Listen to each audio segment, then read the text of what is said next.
Modular function maximization. Yeah, see,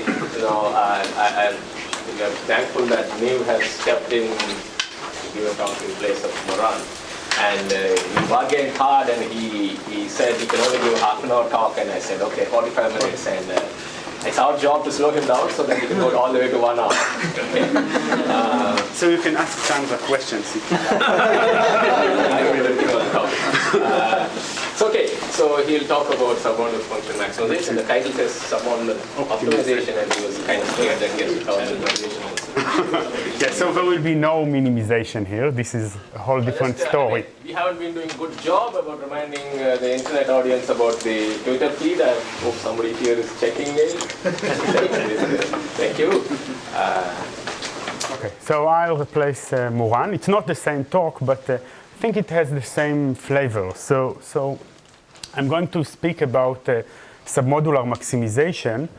And I'm going to first, because I know not all of you know about this, I'm going to define very slowly what are submodular functions, what are the main problems with submodular functions, and maybe convince you that this is interesting to work on.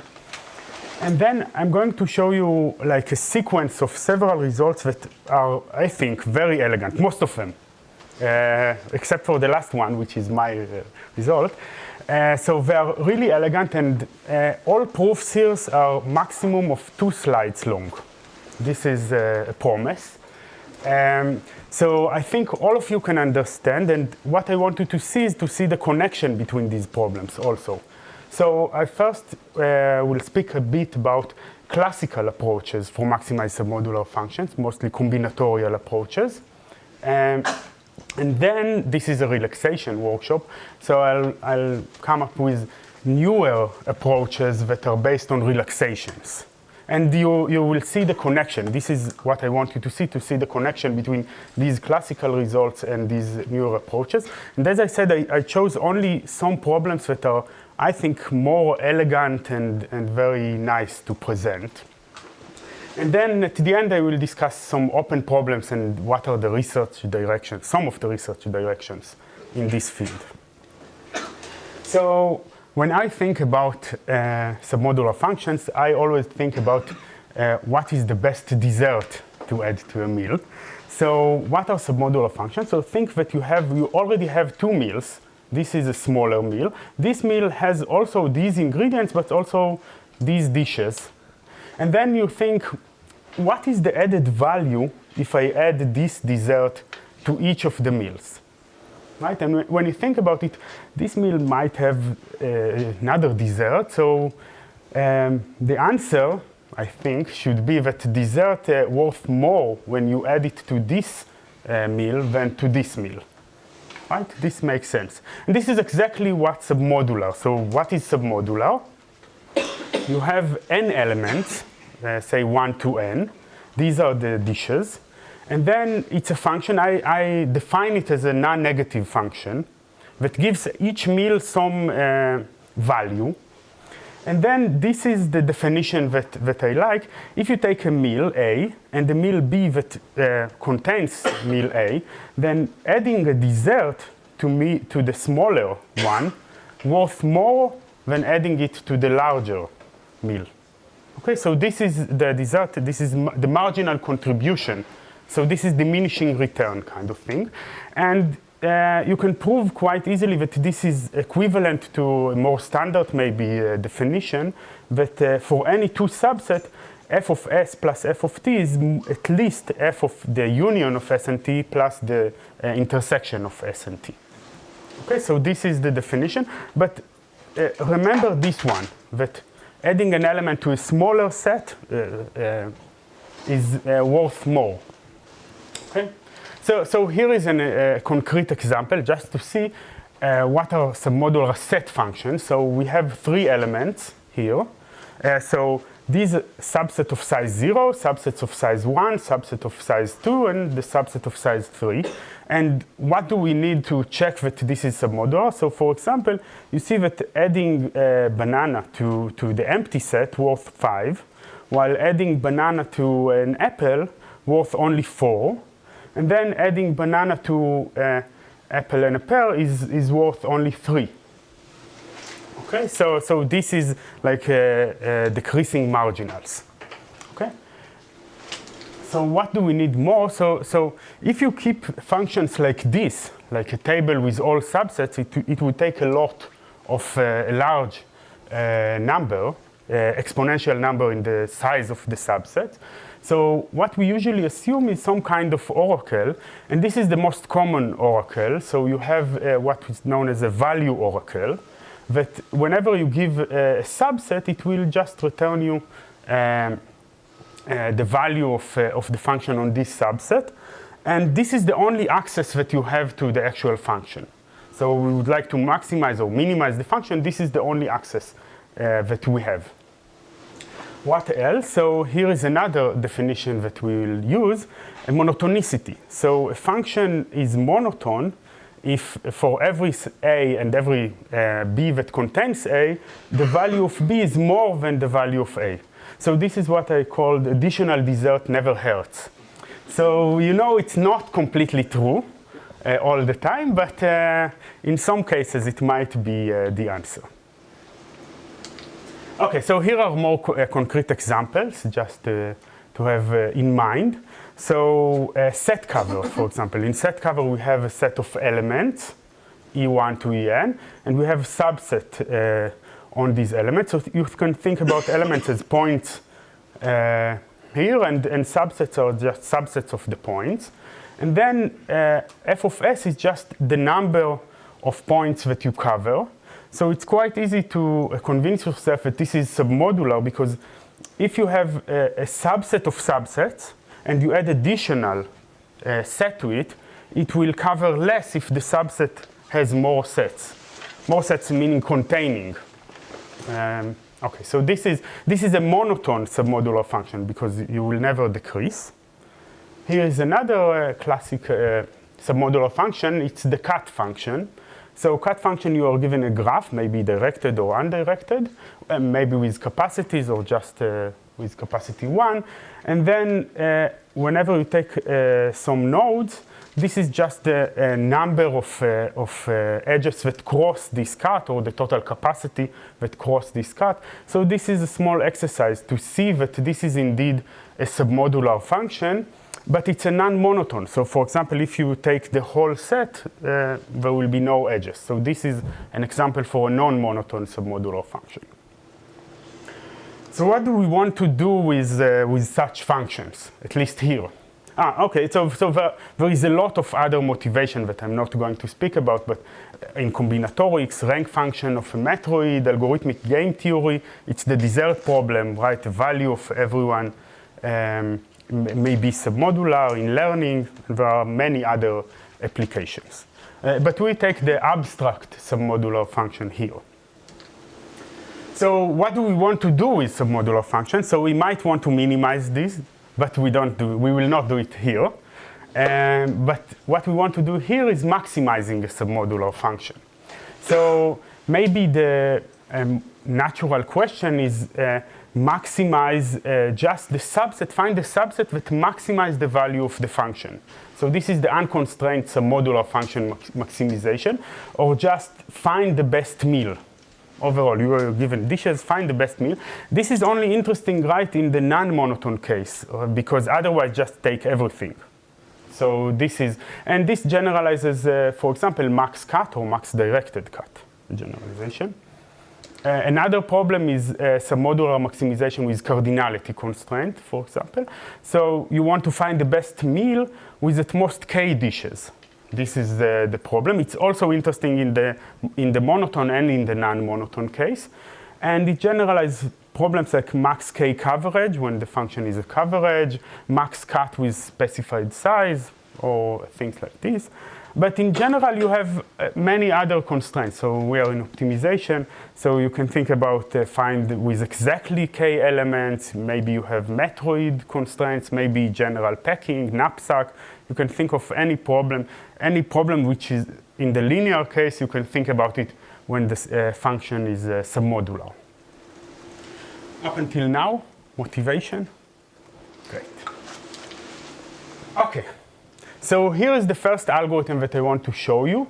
And I'm going to repeat the proof of this algorithm 3 times in this talk in different settings. So if you don't understand the proof now, you will understand it the next time, and if not, the last time. The last time is more involved. But this is just the greedy algorithm. So I want to choose at most k elements. So what should I do? I want to dishes out of to choose. So I start with an empty set. This is very natural. And then what is a good element? So you can think about a good element as something that right now looks good. So this is the marginal contribution to my current meal. And then I'll just add the one that adds the most. Maybe it's a mistake, but it looks good right now. And then I simply add it until I find at most k elements. So this is already in the 70s was proved that it is 1 minus 1 over e approximation, kind of 0.63, for maximizing monotone submodular functions. So we will see why it doesn't work on the non-monotone case. And actually, this is the best possible. So this is information theoretic. So this is, if you have any algorithm that will break this 1 minus 1 over e will have to have exponential number of oracle accesses to the submodular function. So in principle, if you have, for example, trivially, if you can access 2 to the n times, you can just find the maximum. So this is the main problem. So here is the analysis, first time that I'm doing the analysis. So, and it's very simple, 3 steps. One is the greedy, one submodularity, and one monotonicity. So how much do I increase from Si, the value of Si from Si minus 1? So I choose the best item that is right now.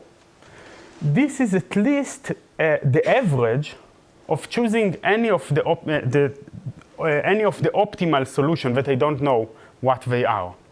Right? This is just because I'm choosing the maximal element, and these are just a subset of k elements, or at most k elements of opt. So this is the greedy step. Then this is a property that I didn't prove of submodularity, but you can believe it. It's very simple to prove it. The marginal contribution, if you add each element separately to Si minus 1, is at least if you just take all of them together and add them to the subset. Okay, so this is the property that we'll use. So I'm using this property. And then by monotonicity, I know that the value of Si minus 1 and union opt is just at least the value of just opt. And I got this. From this point, I'm just solving a bunch of equations. So if I exchange some sides, I can see what this is the gap of my solution to opt, to the value of opt. And if I, so this is the same as taking this and this. And what I see is that this gap decreases by factor of 1 minus 1 over k each step that I do. Okay? And then inductively, this is 1 minus k, 1 over k to the k, and this is kind of 1 minus 1 over e, and then this is exactly the approximation factor that I get. Okay? So unfortunately, or kind of fortunately, because otherwise I wouldn't be here, speaking about submodular maximization, greedy is not always optimal. It's not really optimal, even for slightly more general problems. So here is one more general problem. So you have a partition method. So partition method is just you have main course, you have desserts, you have soups, and you choose one from each. So you can generalize greedy, and it performs quite good. It performs it gives you half approximation, but this is not the best that you can get, and we will see later that this can be improved. But even worse, when the function is non-monotone, greedy is really bad. So think about this directed graph and the cut function. So in this directed graph, all these edges worth 1, and this edge worth a bit more, 1 plus epsilon. So now, suppose I want to choose, for example, k elements, and what is the maximal cut here? The maximal cut is just choosing these bottom vertices, and then your cut will be of size k. But greedy, when it looks on the elements initially, he sees that if he adds this one, it will increase the function by 1. While if it chooses this one, it will increase the function by 1 plus epsilon. But the minute it chooses this element, no matter what you do, you will have a cutoff size 1 plus epsilon, compared to k, which is the best. So in the non-monotone case, greedy is just very, very bad. Okay, did you understand this? Okay, so how can we fix this? So one way to fix this is to add randomization, which looks very weird, maybe not in this audience. So here is a random version of greedy. And we will see that this fixes some of the problem. So you start with an empty set. And then at each step, you look not on the best element, look on the top k elements. So these are the elements that contribute the most among the, you look on the marginal contribution of each of the elements currently, and you pick the k maximal elements like this, and then randomly, uniformly at random, you choose one of them. Okay? So this is a bit weird, right? Because it might be that the best element worth a lot more than the other elements. But still, you don't choose it, you choose randomly among the other. Right? Because you should remember this example where this element looked quite good, but eventually it turns out to be very bad. Okay? So what we could prove is that this random greedy process is still a 1 minus 1 over e competitive for monotone submodular functions. So we didn't hurt this part. But it gives you some approximation also for the non-monotone, a 1 over e approximation for the non-monotone. So, yes? Expectation, yes. Expectation, and I will say in the last slide that you don't need expectation here. So here is the second time I repeat this proof, if you didn't get it last time. And the proof is the same, just adding expectation in general. So what happens? So fix some event Si minus 1. So suppose that until now I chose some subset of elements. So now everything is deterministic, right? The top elements are just, they are not random variables anymore, they are just elements with marginals. So fixing is just condition on this event. And then I ask myself, what is the expected value, expected gain that I gain in this round? So I choose among the top k elements. I could also choose among the elements of opt. This is a possible choice for me. And I chose the maximal element. So this is exactly more than this average, just for changing random greedy. And then everything is the same. So this is by submodularity at least f of Si minus 1 union of opt. And then by monotonicity, this is at least f of opt minus f Si minus 1. And that's it. So the rest of the proofs follows just by unfixing Si minus 1. So here you get an expectation. Right? And you do the gain according to the expectation. So you have the expected gain, the expected gap between you and opt in the ith iteration is at most 1 minus 1 over k, the expected gap between opt and Si minus 1. And that's it. Right? There will be a third time. Yes? We were asked to kindly slow down. So, two questions. I meant to ask this one earlier. The submodularity step you say, that was the easy exercise. Is it just submodularity or also monotonicity? No, just submodularity. Just submodularity, it's like a telescopic sum. You just add them one by one, right? This is just a telescopic sum of adding them in some order. And then this is... And then the random choice is uniform. Uniform at random, yes. Just, you don't look at the marginal contribution just with 1 over k, because I want this to hold, exactly this. So while choosing the maximal element, I can just choose one of the elements uniformly at random. Maybe if you do take the marginals into account and bias towards the... No clue. It might be, so this is not optimal. It's so maybe this is we don't know how to make it work. So you are really careful when it is not monotone. You have to add the... Yes, I will in the next slide. So this is monotone. I use monotonicity. First step. So So I didn't tell you. I'm cheating in some of the slides. So whenever you catch me cheating, I will say it's on purpose. So you need to be a bit more careful. So think you never take something with negative marginals. If this is the never take something with negative marginals, and maybe you can add dummy elements, or you can. Sorry, this is only for non-monotone. yeah, it's only non-monotone. Yes. For the non-monotone. Yes.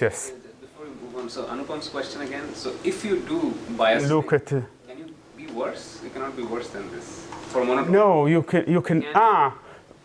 No, because you are moving towards being greedy. Yes. Greedy is just biasing this to take the first element. But for non-monotone, this is the main issue. So what breaks with the non-monotone, except for this cheating there? So this part, right?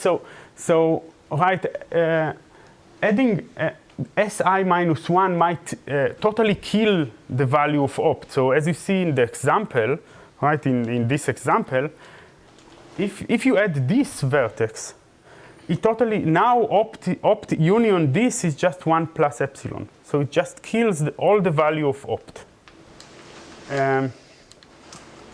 So with this, so this step is not true. But still, what we want is to claim that this is large enough. And this is where you use the random greedy. So here is a lemma. I will not prove this lemma. I will prove something, I think, nicer, easier, and more elegant. So you can prove it if you take a subset, a random subset, but each element is taken to this subset with probability p. So think about p as half, for example. Then in expectation, you didn't kill a lot of value from opt. So in expectation, the value of S union opt is at least 1 minus p f of opt. And this is very general. You can even be take the elements in a correlated way or anything. So if you believe this lemma, I'm saying that we are almost done. So think about an element here. What is the probability it is chosen to the solution Si? Okay, so suppose we have a very good element that is always very good. Still, in every iteration, with probability 1 minus 1 over k, you will not choose it. So after I iterations, the probability that you are not choosing it is at least 1 minus 1 over k to the I, right? So elements do not appear in the solution with some quite large probability. And then it means that the expectation of the value with Si in the union of opt is at least p times f of opt. And then you plug these, after unfixing, you plug this into the recursion. You don't have f of opt like before. You just have this value. And then solving the induction, the recursion, you get a 1 over E approximation. So these are just calculations. Yes? The lemma holds only for opt or for any set? For any set. Yes, I stated for opt just to, it holds for any set, of course. But I'm not going to prove this, although this is also like a 1 slide or 2 slide proof. I'm going to prove directly this. Because this is a nice proof and it illustrates exactly why randomization, I think, is necessary. So I want to prove essentially that the expected of f of Si union opt is at least some fraction of 1 minus 1 over k to the I of f of opt. So how do I prove it? So suppose I fix Si minus 1 again.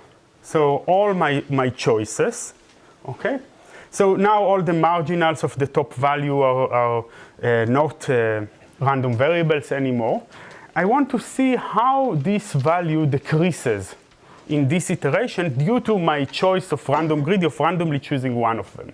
And I'm saying it decreases by at most 1 minus 1 over k, what was the value in the last iteration.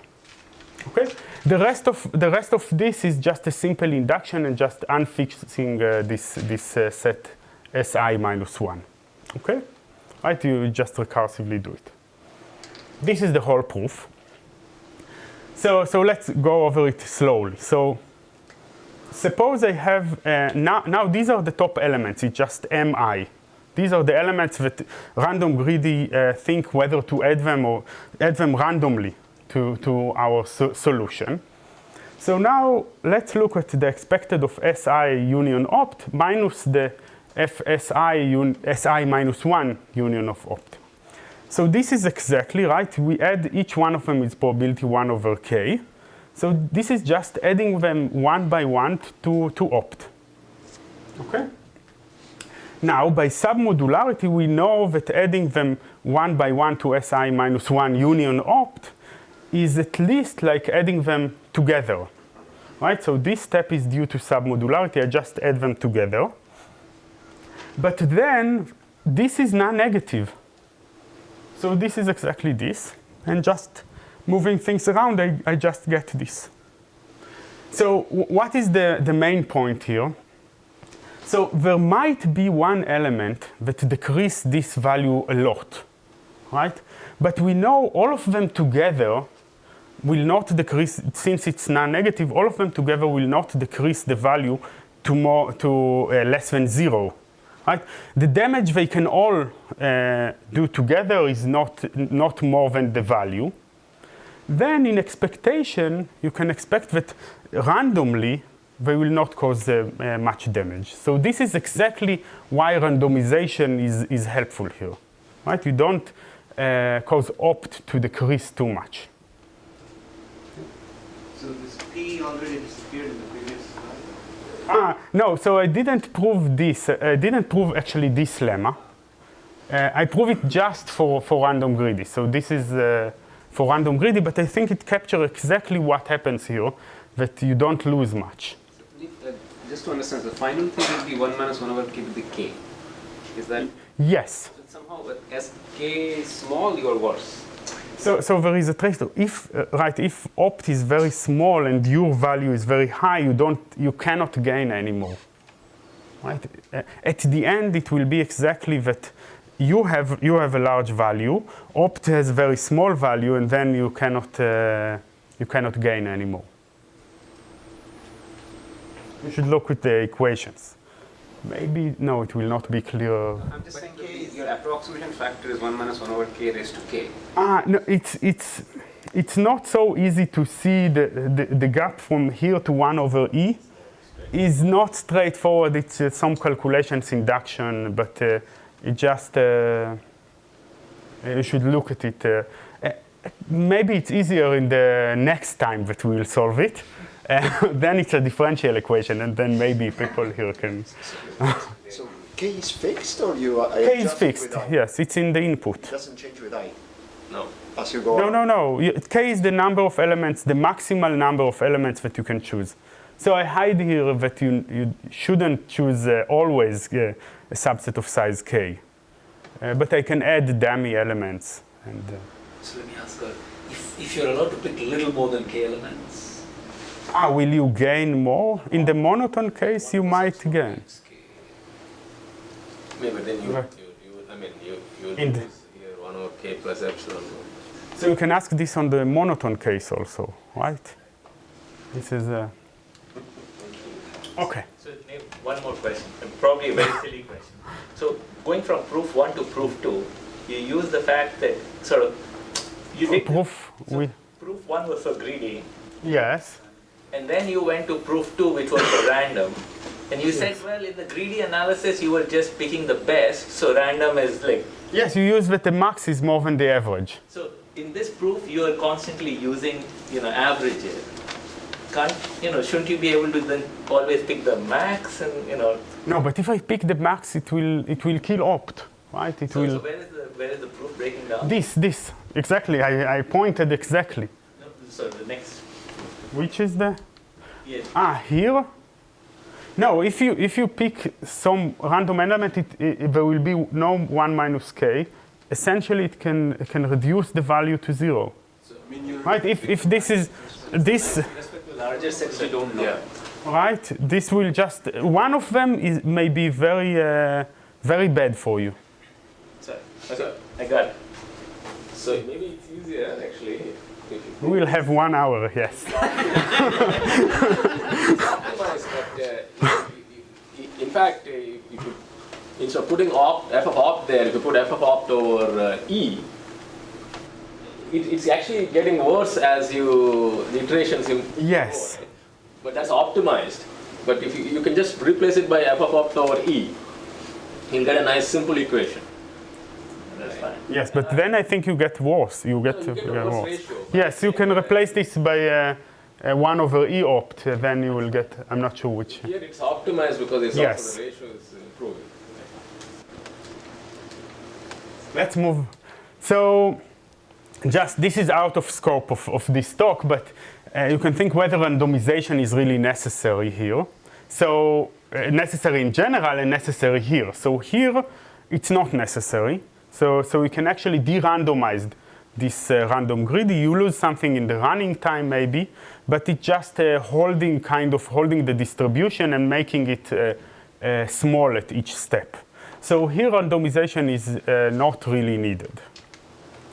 But the problem with all these combinatorial approaches that for many problems, this is not enough. So they fail to improve for most problems. Maybe this one you still managed to improve, but for others it was problematic until people start considering relaxations. So what is a relaxation? So this slide was here, I think, 10 times maybe, but I'll repeat it. So this is the linear case. You have some maximization problem on linear function over some subsets of 0, 1 to the n. What you do, you relax it to some, say, polytope over 0, 1 to the n. But what you should notice here is the obvious fact that the objective function, if you plug in the objective function the same an integral vector, you will get the same value. So we want to do the same for submodular maximization. So here is the submodular function. We want to maximize it over some 0, 1 region. And then relaxation here is the same to some polytope. But here we have some choice. So we can relax it to some kind of extending the value. This is a set function only for 0, 1 to the n. And we want to extend it to the 0 to the hypercube, the continuous case. So the question here is how to extend f beyond the integral values. And we have a choice, and it turns out that the one that works really nice for submodular function, for the maximization version, is what is known as the multilinear extension. So what is the multilinear extension? We want to define a value for any fractional value between 0, 1. So this capital F of x, that I will call it f of x from now, is just the expected value of the original function f when you choose randomly each element e with probability xe independently. So this is you can think about just a random subset that you choose out according to these marginals. This is exactly what is the probability that f of s, of a subset s, is the product of x of e inside s, that these were chosen, and 1 minus f of x of e on e outside of s. And just the obvious observation that you should observe now is that if you plug in here integral vector x, it will give you the same value, right? It will give you exactly the subset. So this is an extension. Okay? Is there a conflict of So, so you can prove many properties. You want it to be concave. You can prove many properties of this multilinear extension. So first, it's not convex and not concave. But there are some properties that still hold that you expect from an extension of a submodular function that are nice. So for example, if f is monotone, it's quite easy to see that the derivative by any xe is non-negative. This is, in the discrete case, it was just monotonicity, that if you add an element, you are not losing anything. Now, second derivative, according to xe, is just 0 because it's multilinear, right? But if you take derivative by xi and xj, then you can prove that this is non-negative, and this is due to submodularity, and it corresponds kind of the property that if you add ej to S, it's worth more than adding ej to a subset S with union ei, so for some ei. So this is kind of the decreasing marginal property that you have here. And in general, you can prove that it's not concave, but it's concave on positive directions, or non-negative directions. Wow, time. But what properties we are using here? So we will use few properties of the multilinear extension that I will not prove. So first, this is the fractional version of the property that I already used, that if you add elements to some fractional subset x one by one, the marginal contribution of this is more than just adding all of this set to x. So now this is the union here, the OR, is just maximize every coordinate. So taking the max over every coordinate.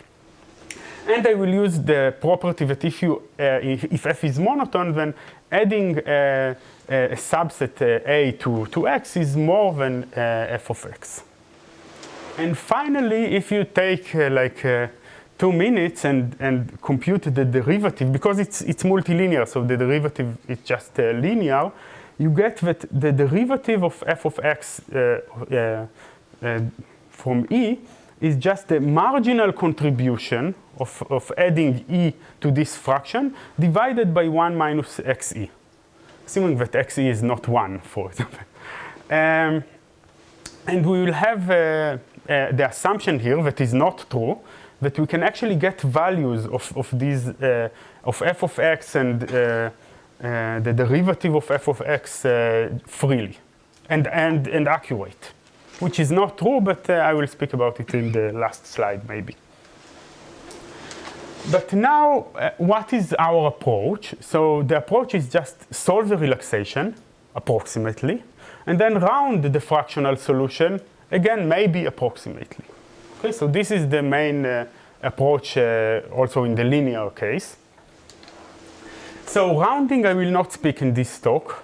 I will not have time even. So it can be done in many ways, and you can spend the whole talk on rounding. Many times you can even do it with no loss or with very small loss. For example, if it is the unconstrained case, what can you do? Just toss everything with the probability, and you get in expectation the same. So here what I will speak is how well can we solve the multilinear relaxation itself. This is what I will speak. So I will take a very general problem of just approximating the multilinear relaxation on a down-closed polytope. So this will work for any down-closed polytope. What is a down-closed polytope? If you take some y in P and you decrease some of its coordinate, then you are staying at P. This is a down-closed. You can think about just cardinality constraint, just less than k or metroids or any packing. So what is known about this problem? So here I will let you stare at this for a minute. These are algorithms that are known, that are in increasing order. So from 0.325 to the current best that I will show you of 0.385. And here you have some hardness. Again, this is information. So if you want to gain more, you need exponential number of value oracles. So the current best is 0.478, so there is still a gap here. Now the only nice numbers here are 0.5 and 1 over e. So what is a nice number that is in between these? So it's unclear. So if you know of any nice number, you can guess. I will show you mostly this result, and then I will use this result and to get the best possible bound that we got recently. I just remark that if the function is monotone, everything is known. So you know that you can approximate it to 1 minus 1 over e on down close, then this is the best possible, even in some explicit submodular functions. Okay. So here is the last greedy one. This is the measured continuous greedy that I will show you. It's very, very simple and looks, you should see that it looks very much the same as in the random greedy case. So you start with an empty solution, it's the 0 vector, and then I describe it continuously between t equals 0 and 1. So at any time in the middle, what you look is you try to find the x inside your polytope that has the highest marginal contribution. So if you fully add this element, it will be the maximal contribution. So if you think about it in the cardinality constraints, these are just the k elements with highest marginal contribution. And then you move a small step not to this direction, but to some direction which is panelized by 1 minus 1 ye, the current solution, and we will see in a minute why we are doing it. So just remark. You're taking summation e, and that should be xe, because that's a scalar, that's a vector. Yes. What? In the argmax. Yes. This is. Yes, it's for x. X is a vector. Okay. Yes, it should be. Summation e, and that should be xe. Yes. Yes. A summation. Yes, it should be summation. So. Just here, what in any polytope, we just solve some linear optimization problem. So if it's cardinality, it's really easy. So we assume that this is possible. So this is called P is solvable. Okay, so analysis. I said 2 slides, maybe 3. 2 slides. So here I remind you just what vector we choose and what is the step that we take. So first, why it is a feasible solution. This is just because of down closed. So we know that x is in P, right? Because we choose it in P. So we just make a small step towards, so 1 minus ye of t xe is also inside P because of down closed. And then we take a small step on to this direction. We walk from t equals 0 to 1. So this is just a convex combination of points in P. So this is feasible. And now approximation. So this is the last time you see the same proof on the board. So what is, how much do you gain? So now it's the derivative of what you gain. This is by just chain rule, right? And then I plug here the derivative according to ye. I plugged it here. Okay. So this is just plugging. Then you should recall that the derivative is just the marginal over 1 minus ye, right? So these are just the marginals, marginal contribution. And then, so when I chose x, I chose it by the marginal. So this is the greedy step. I could choose the optimal solution, and this would give me this amount, right? So this is the greedy step because I chose the best x. This is more than just adding the elements of opt at this current time. And now, by submodularity, this is the union of my current solution with opt minus the value in the current solution. What is n? N is not picked elements? No, n is just the set of elements. I didn't state it explicitly here. There are like xe1, xen. So this is just the sum over all the elements. Now, in the monotone case, analysis is almost the same, right? The derivative is just, we know it's this. This is more than f of opt. And then you get a differential equation. You solve it, you get 1 minus 1 over e, which is optimal. In the non-monotone, you should work a bit harder. You can prove a continuous version of what we had before, that the union of x and opt is just, x is, you should treat it now as a probability of choosing e. So it hurts opt like the maximal coordinate that you choose. But the maximal coordinate that you choose is at most 1 minus e to minus t. This is easy, right? Because, wait. This is easy because even if the element is good every time, right, the derivative is at most 1 minus 1 over 1 minus y, right? So this is also a differential equation. Then if you solve it, you get that each element, the probability that you choose it, or its fraction, is less than 1 minus e to the minus t. Then you plug this, you get a differential equation. Now maybe you can solve it on the fly, and then if you solve it, you get a 1 over e approximation. And this is the continuous version of exactly of random greedy. Okay, so 5 minutes, I will tell you how to improve. So how did we improve over 1 over e? So here is another idea which was around, which is local search. So local search is just gradient ascent that you, if you have a coordinate that you can go to inside, stay inside the polytope, but go around. And then with some cheating, you can prove that if you do this continuous local search long enough, you get a solution which is at least the average of the union of z with opt and the intersection of z with opt. Okay? So just this alone will not give you anything, maybe, because these may be very small. But let's see what we can do with these. So assume here that you found actually an integral vector. This is not cheating too much. So you find an integral vector. If this is good compared to opt, you are done, right? But what happens if it's not a good solution? So let's see what happens if it's not a good solution.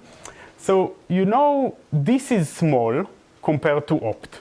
So z does not contain a lot of the value of opt, or the elements that have, think about it as integral, a lot of the elements that have value in opt. This is also not very large, just intuition. So it means that, right, these are really bad elements that if you add them to opt, they just kill all the profit of opt.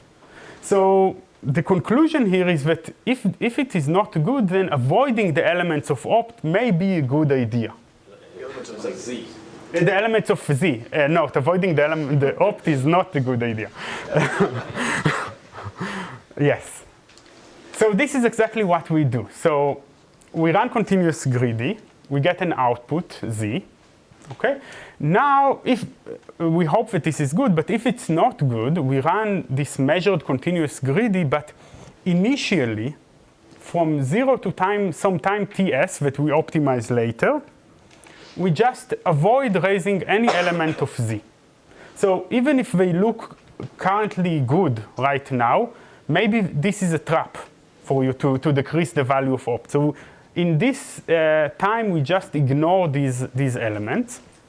Then, from time ts to 1, we continue as usual. We just increase the best that we can get. The final output of this is x, and then we output the maximum between f of z and f of x. This is the whole algorithm up to some cheating.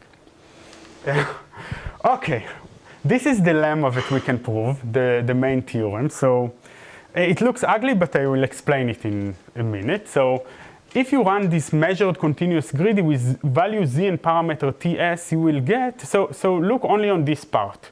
you will get a factor of alpha TS times f of opt. So what is alpha? I drew the function here. You cannot see it, but you can see it's monotone. So if we run with TS equals 0, what do we expect? We just run measured greedy. So this is 1 over E, right? But if we run TS with, which equals 1, we get a much better approximation. This is 1 minus 1 over E. This is this function. It looks partly ugly. Okay, so if we run with larger TS, we get a really better approximation in terms of f of opt. But we pay. What do we pay? For example, we pay something that depends on the intersection of z with opt. So if we run with TS equals 0, we don't pay anything. Beta is 0. But if we increase TS, we might pay this factor with TS. So this will be again 1 minus 1 over E. So if this is large, you pay a lot with increasing. This is, so I do it with beta is positive and gamma is positive, but these are negative. And again, you pay something that is negative and increasing as part of the union of Z and opt. But we know that we have something positive with respect to Z and union of opt and Z the intersection of opt, right? So we can expect that if we take with probability P this solution with probability 1 minus P this solution, which is less than the maximal, of course, then you can balance these, right? These are, we know these are non-negative, right? And we just need that the coefficient here will be non-negative, right? So you have some optimization problem that has P inside and has TS inside and involves some weird functions like this. But Mathematica is solving such questions with very easily. And then if you plug in P equals 0.23 and TS, this TS, you get at least 0.385. So I don't think this is the correct algorithm, but certainly I think it has something in the direction of the correct algorithm.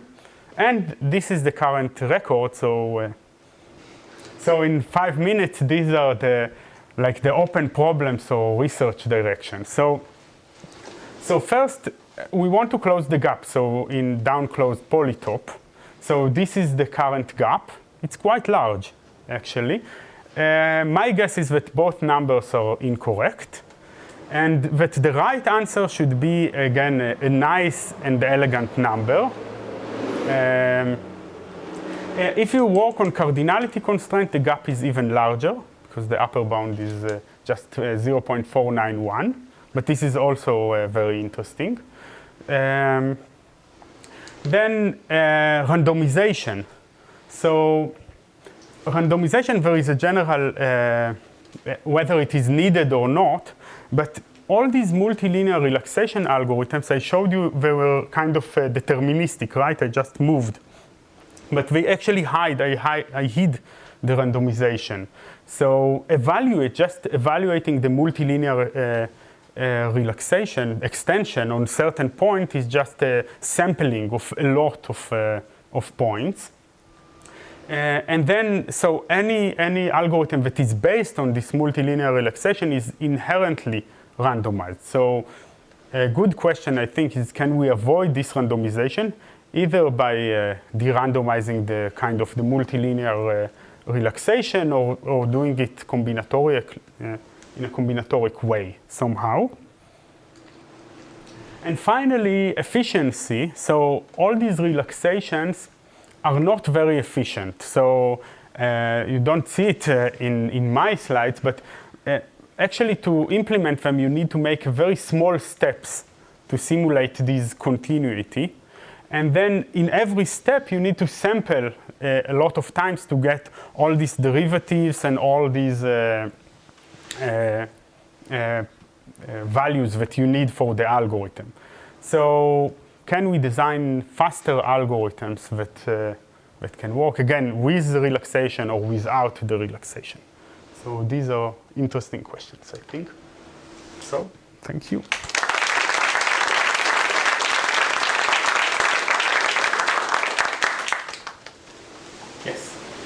So for the monotone case with the Metroid constraint. Is what With constant? the Metroid constraint. Yes, 1 minus 1 over e. Yeah, but there's a combinatorial algorithm, right? You can. Yes. For the Metroid, yes. So is it conceivable to do something for the non-monotone case? Yes. So as far as I see it, multilinear is just should be first replaced with randomization, just randomization, and then de-randomized. So you should all avoid these. Do it somehow in a combinatorial way, but maybe it's not the case. So all these continuous methods are just LP solvers, kind of. So I would say that maybe you can avoid LP solvers, but I don't know how. So I think it might be able to do it in a combinatorial way. You can't do it in the abstract, no? In the sense that if you set it up as like an arbitrary polytope, I mean, what does it, and that I can do linear optimization over? Yes. Yes. Then. So in a polytope, well, convex hull of. No, but for explicit problems, people have already done it, right? So, for example, Metroid polytope, Jan has a paper. Yes. And speeding it out and other things. Too, right? So, yes, for general down monotone. yeah. So, what does it mean that I have a general polytope? Yes. That I won't avoid LP? No, for non-monotone, for example. For the non-monotone, can you get this? This was like getting for the non-monotone case, like 0.385 without. So some analog of the Filmus-Warwick algorithm for the non-monotone case. Yes. Yeah, but that's pretty inefficient too. So what's the best deterministic approximation factors known? Deterministic, half for what? For this Metroid or? same So deterministically only half. for non-monotone. Yes. And for monotone, No. Ah. For No, for monotone.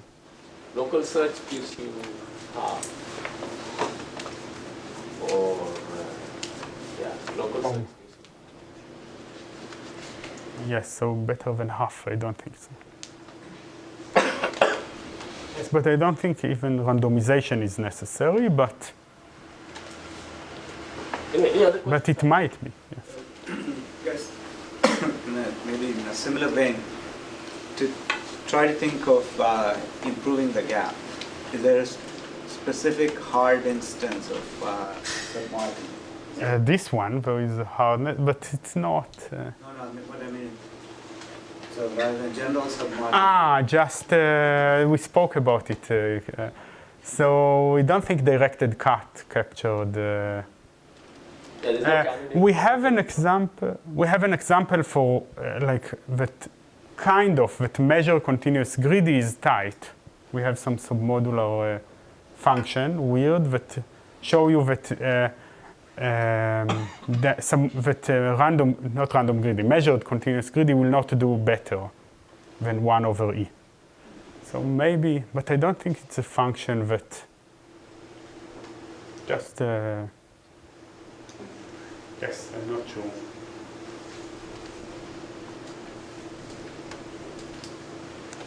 Okay, let's thank you. Thank you.